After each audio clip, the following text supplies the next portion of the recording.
नमस्कार। आकाशवाणी जयपुर अजमेर से प्रस्तुत हैं प्रादेशिक समाचार।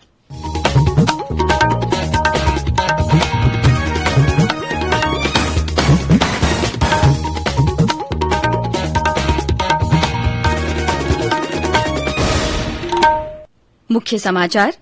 प्रदेश में कोरोना संक्रमण की रोकथाम के लिए वीकेंड कर्फ्यू, आवश्यक वस्तुओं को छोड़कर बाजार बंद। देश में कोविड टीकाकरण अभियान का 1 वर्ष पूरा, प्रधानमंत्री नरेंद्र मोदी ने टीकाकरण से जुड़े सभी लोगों का आभार जताया। देश में अब तक 156 करोड़ 76 लाख से ज्यादा कोविड टीके लगाए गए। राष्ट्रीय स्टार्टअप दिवस आज।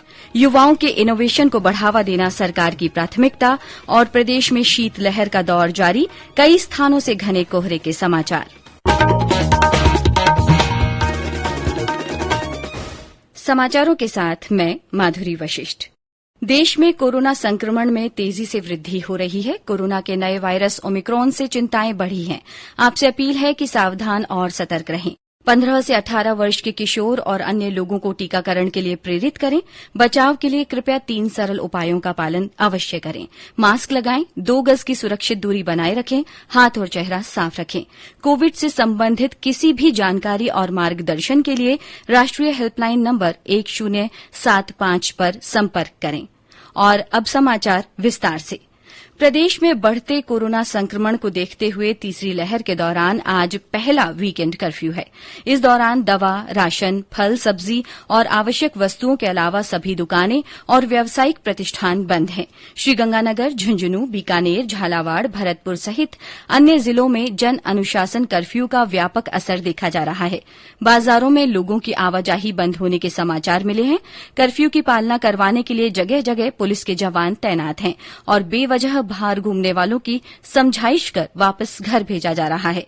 सवाई माधोपुर से हमारे संवाददाता ने बताया कि पर्यटन और धार्मिक स्थल आज बंद रहे।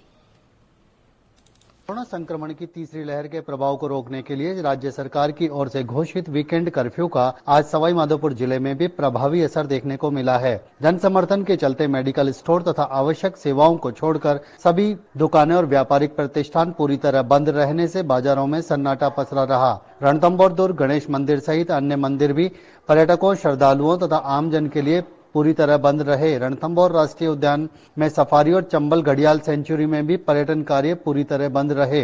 रेलवे स्टेशन और बस स्टैंड पर इक्का दुक्की यात्रियों की आवाजाही के अलावा बंद का और कर्फ्यू का पूरी तरह असर देखा गया। सतीश वर्मा, आकाशवाणी समाचार, सवाई माधोपुर।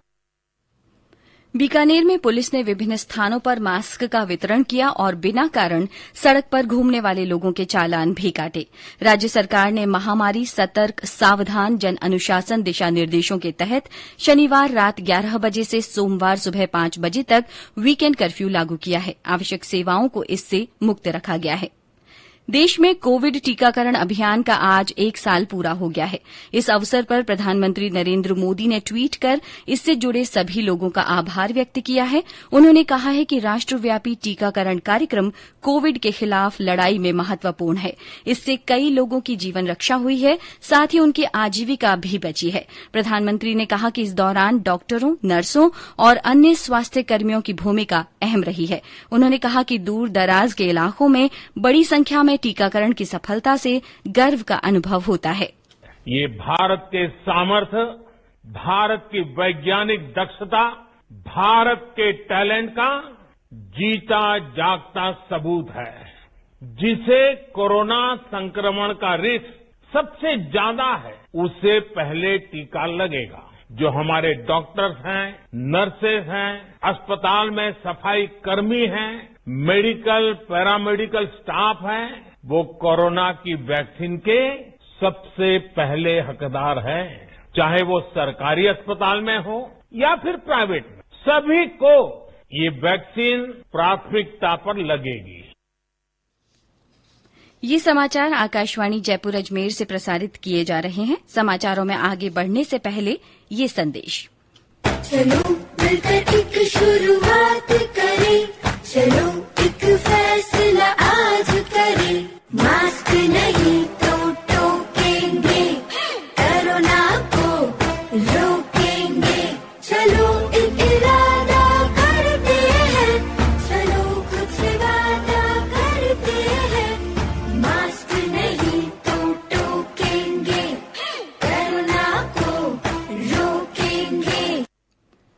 समाचारों में आपका फिर स्वागत है।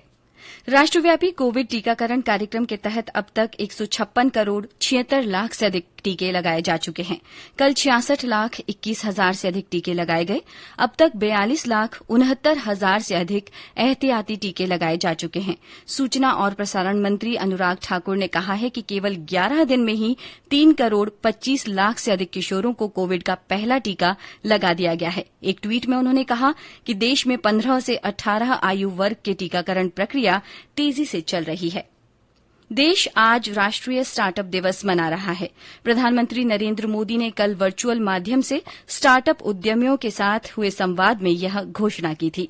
उन्होंने कहा कि स्टार्टअप का कल्चर देश के दूर दराज इलाकों तक पहुंचे, इसके लिए 16 जनवरी को अब नेशनल स्टार्टअप डे के रूप में मनाने का फैसला भी किया गया है। प्रधानमंत्री ने स्टार्टअप को देश की रीढ़ बताते हुए कहा कि ये भारत की पूरी तस्वीर बदल रहे हैं। श्री मोदी ने कहा कि यह दशक भारत में प्रौद्योगिकी दशक होगा। युवाओं में इनोवेशन को बढ़ावा देना सरकार की प्राथमिकता है। उन्होंने कहा कि इनोवेशन को लेकर देश में चल रहे अभियान से ग्लोबल इनोवेशन इंडेक्स में भारत की रैंकिंग में सुधार हुआ है। वर्ष 2015 में इस रैंकिंग में भारत 81 नंबर पर रुका पड़ा था। अब इनोवेशन इंडेक्स में भारत 46वें नंबर पर है। प्रधानमंत्री नरेंद्र मोदी ने इस वर्ष के परीक्षा पे चर्चा कार्यक्रम के लिए पंजीकरण कराने का आग्रह किया है। श्री मोदी ने कई ट्वीट संदेशों में कहा कि यह कार्यक्रम युवाओं से जुड़ने, उनके समक्ष आ रही चुनौतियों को समझने और उनकी आकांक्षाओं को बेहतर ढंग से जानने का मौका देता है। उन्होंने कहा कि इससे शिक्षा जगत में उभरते नए रुझानों का भी पता लगता है। प्रधानमंत्री ने कहा कि परीक्षाएं निकट हैं और इसे देखते हुए परीक्षा पे चर्चा कार्यक्रम आयोजित किया जाना चाहिए। नई दिल्ली में राजपथ पर आयोजित होने वाले गणतंत्र दिवस समारोह में देश भर के 400 नर्तक विभिन्न सांस्कृतिक प्रस्तुतियों में हिस्सा लेंगे। ये समारोह अब हर साल 24 के बजाय 23 जनवरी से शुरू होगा। केंद्र सरकार ने नेताजी सुभाष चंद्र बोस की जयंती से कार्यक्रमों की श्रृंखला शुरू करने का निर्णय किया है। और अब आजादी का अमृत महोत्सव से जुड़े समाचार। आजादी का अमृत महोत्सव।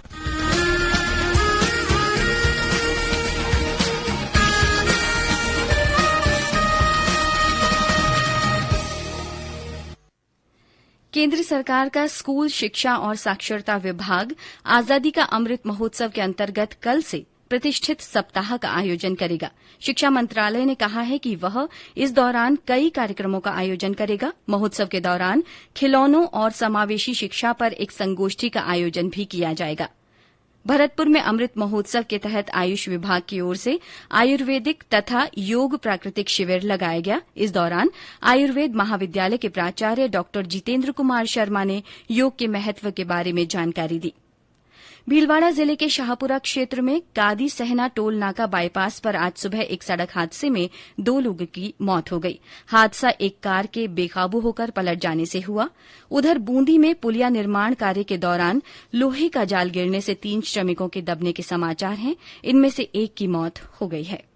उत्तर पश्चिम रेलवे की ओर से मालगाड़ी के जरिए चाइना क्ले बीकानेर मंडल से बांग्लादेश के दर्शना रेलवे स्टेशन तक भेजी गई है। रेलवे के वरिष्ठ अधिकारी अनिल कुमार रैना ने बताया कि 42 वैगन में 2469 टन चीनी मिट्टी भेजी गई है। ये मालगाड़ी कोलायत से लालगढ़, बीकानेर, चूरू, सीकर, रींगस, जयपुर, बांदीकुई, टूंडला होते हुए बांग्लादेश पहुंचेगी।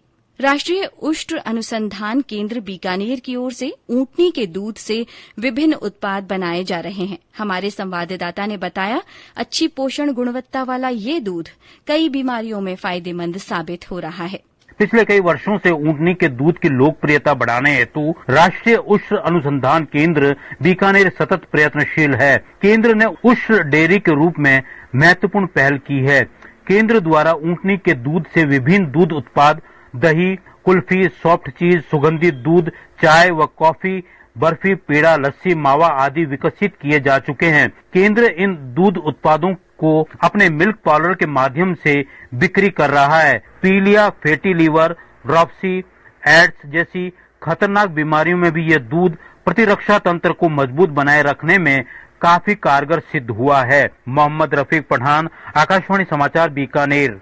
प्रदेश में कई स्थानों पर शीतलहर का दौर जारी है। अलवर, भीलवाड़ा, सवाईमाधोपुर, करौली और धौलपुर जिलों में कई जगह सुबह देर तक घना कोहरा छाया रहा।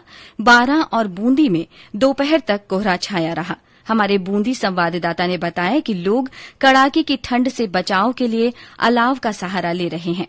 बूंदी जिले में दिन भर सूर्यदेव के दर्शन नहीं हुए। कोहरा शाम तक छाया रहा। दिन भर राष्ट्रीय राजमार्गों एवं मार्गों पर कोहरे की वजह से वाहन चालकों को भारी मुसीबतों का सामना करना पड़ा। कड़ाके की सर्दी से लोग आज भी बेहाल रहे। तापमान गिरने के साथ ही कोहरे एवं गलन ने लोगों को ठिठुराए रखा। कई जगह लोग दिन में भी अलाव जलाकर ठंड से बचाव के जतन करते दिखाई दिए। राजकुमार दादीज, आकाशवाणी समाचार, बूंदी।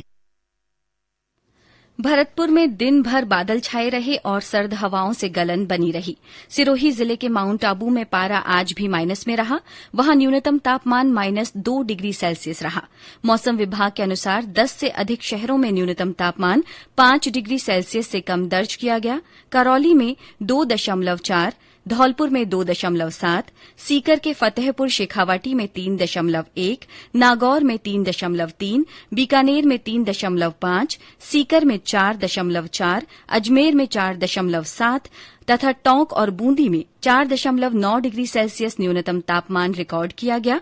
अलवर, भीलवाड़ा, झुंझुनू, सीकर, अजमेर, भरतपुर, बीकानेर, चूरू और नागौर जिलों में कल शीतलहर और घने कोहरे की संभावना है। प्रधानमंत्री नरेंद्र मोदी इस महीने की 30 तारीख को आकाशवाणी से मन की बात कार्यक्रम में अपने विचार साझा करेंगे। ये इस कार्यक्रम की 85वीं कड़ी होगी। प्रधानमंत्री ने विभिन्न विषयों पर लोगों से सुझाव मांगे हैं, जिन्हें कार्यक्रम में शामिल किया जा सकता है। लोग अपने सुझाव नमो ऐप या माईजीओवी ओपन फोरम पर भेज सकते हैं। इन्हें टोल फ्री नंबर 1800-117800 पर हिंदी या अंग्रेजी में भी रिकॉर्ड कराया जा सकता है। फोन लाइन इस महीने की 28 तारीख तक खुली रहेंगी। और अंत में मुख्य समाचार एक बार फिर। प्रदेश में कोरोना संक्रमण की रोकथाम के लिए वीकेंड कर्फ्यू लागू है। अनावश्यक वस्तुओं को छोड़कर बाजार बंद हैं। देश में कोविड टीकाकरण अभियान का 1 वर्ष पूरा हुआ। प्रधानमंत्री नरेंद्र मोदी ने टीकाकरण से जुड़े सभी लोगों का आभार जताया है। देश में अब तक 156 करोड़ 76 लाख से ज्यादा कोविड के टीके लगाए गए हैं। राष्ट्रीय स्टार्टअप दिवस आज। युवाओं के इनोवेशन को बढ़ावा देना सरकार की प्राथमिकता है। और प्रदेश में शीतलहर का दौर जारी है। कई स्थानों से घने कोहरे के समाचार मिले हैं। इसी के साथ प्रादेशिक समाचार बुलेटिन समाप्त हुआ। नमस्कार।